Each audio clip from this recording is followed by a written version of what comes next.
Forecast first. Sponsored by Matex Heating, Cooling, and Plumbing. All right, good evening to you. Really nice out there today. A little muggy this morning, but we had a cold front that actually moved through, and that's what's bringing some of the rain, portions of Indiana and Ohio. But for us, it's the cooler, less humid air that you're actually feeling out there right now, with temperatures already dipping back down to those upper 70s.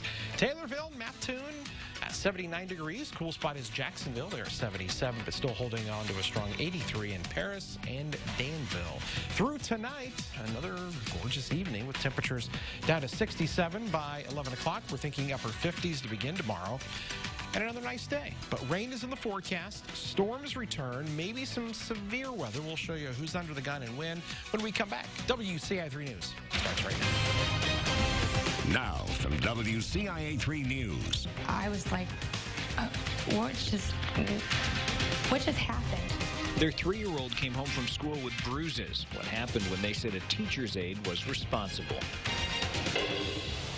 And how are things looking at the state fair? In less than a week, we already have a pretty good idea. She's the most powerful Democrat in the country. What was Nancy Pelosi doing in Springfield? We'll tell you coming up. You're watching your local news leader.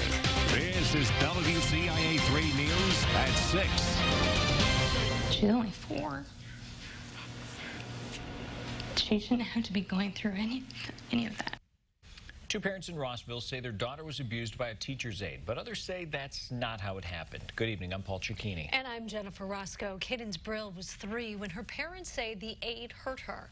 They say they reported what they thought was abuse and nothing was done. Now they want people to know what they went through, and they hope spreading the word will keep it from happening again. WCIA 3's Courtney Bunting is live in our newsroom. Courtney, so why are they talking to you now? Yeah, Jennifer, they told me they were waiting for the school board to make changes, but that didn't happen. Now they think other people should know what happened, and they're hoping this stops their story from repeating itself. Whether you meant to or not, the action happened and you caused an injury. Most parents trust their child is safe when they send them to school. But Ross Brill fears that wasn't the case for his daughter, Cadence, back in February. She was going to Rossville Elementary along with her sister. As the kids were lining up for school, my 2 kids were sitting together, holding hands. While the girls were standing for the pledge, Brill says a teacher's aide came up and tried to separate them. Pry their hands apart, went and picked Cadence up. Cadence put her arms straight up in the air. She was scared.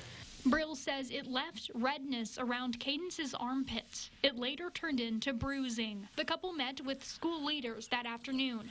A DCFS report says a school leader looked at Cadence's armpits during that meeting. They reported seeing, quote, small raised bumps, pinkish to red in color, and saying, quote, it looked like small pimples. We reached out to Rossville School Superintendent Crystal Johnson. She said, quote, we are not at liberty to discuss any issues that involve personnel or students. The Rossville Police Department confirmed that a report was filed 3 days after the incident, but when they notified the state's attorney's office, they were told there wasn't enough evidence for criminal charges. Brill says he knows this may be a losing battle, but he believes someone has to speak up. It asked the question, if it didn't happen for us, how many other times has this happened at this school? That report from DCFS was unfounded, according to them. Now, I reached out to family members of the teacher's aide, and they said she loves the kids she works with, and she is great at her job. And these accusations are not true. Reporting live in the newsroom, Courtney Bunting, WCIA 3, your local news leader. Courtney, thank you so much. Now, if you think your child isn't being treated the way they should at school or at daycare, there are some things you can do. An attorney at the Bruno Law Office says most importantly, you should document everything. Take pictures of any injuries your child has. Also, they say you should record your child talking about what happened as soon as you can. They say sometimes children have trouble remembering something if you wait too long. And lastly, if you really think your child is being abused abused or harmed, you should report it to police and the school right away. And with school just one day away in Champaign, parents around Centennial High School are concerned. That's because a shooting happened last night across the street from the school on Crescent Drive. A 25-year-old man was shot while sitting in his apartment. He's going to be okay. Police say there have been 19 shootings in the past year within a half-mile radius of Crescent and John. No one was arrested in last night's crime. A 79-year-old man in Decatur says someone tried to rob him early this morning while at an ATM at PNC Bank. The victim says he was getting money out around 12:15 when he was approached by a man in a hood. He ran, and that suspect fired one shot. Police say no money was stolen in the attempt. The suspect's reportedly around 6'2" and in his late 20s. He didn't recover any shell casings. Crime Stoppers is looking for tips related to the incident. 2 people were hurt and a dog is dead after a crash this morning. It happened on Scottswood Drive in Urbana just after 6. A man and woman were in the car. Neighbors say the woman had a bone sticking out of her leg. They helped the 2 out of the car after unbuckling the man. Police were able to catch up with him and send him to the hospital. Those who live nearby say they just wanted to help. Thought it was gunshots at first. We looked around, didn't see nothing. I saw my daughter outside. She said a car hit the tree, and I just ran right over here to see if they needed help. Firefighters tried to perform CPR and provide oxygen to the dog, but were unable to revive the pet. A motorcycle rider was seriously hurt after a multi-vehicle crash this morning. Happened about 1.5 miles east of the St. Joseph exit, right where the construction starts in those eastbound lanes. 2 SUVs, a car, and the motorcycle were next to each other when one of the SUVs cut off the car. That caused a chain reaction. No one has been given a ticket at this point. We have new information.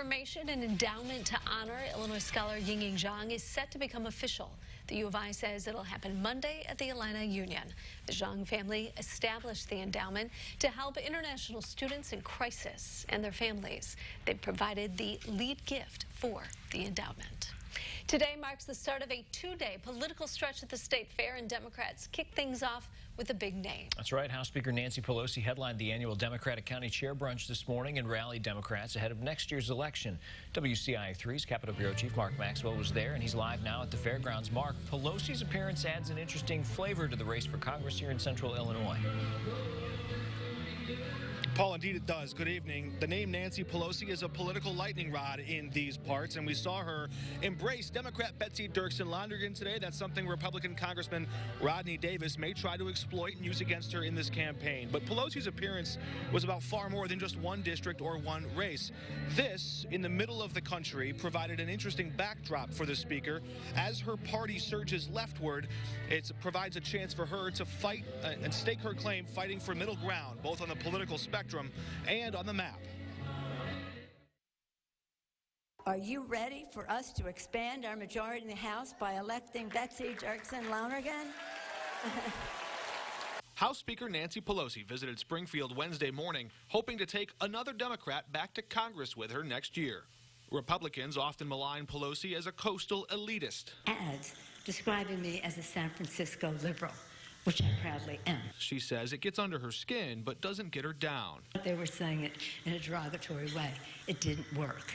We won 43 seats, net gain of 40 seats. Pelosi boasted big gains on Capitol Hill in 2018. And in a capital city that sent Presidents Lincoln and Obama to the White House, she summoned the same rural blue-collar grassroots to lead the Midwest in a pivotal presidential election year. To catch the spark of Illinois, to catch the spark of the heartland of America, where our victory in 2020 will spring from. Prying middle America out of President Trump's political hands likely won't be easy. Her game plan? A narrow focus. Lower health care costs, bigger paychecks, cleaner government. She may not feature prominent taglines like Drain the Swamp or Make America Great Again, but she argues sound policy can trump blustery rhetoric. Pelosi railed on the polluting forces of cash in our campaigns, guns in our communities, carbon emissions in our climate, and a president who she says corrodes our Constitution. I saw a button I loved here earlier, Democrat for President. Democrat for President. But could a California Democrat connect with central Illinois?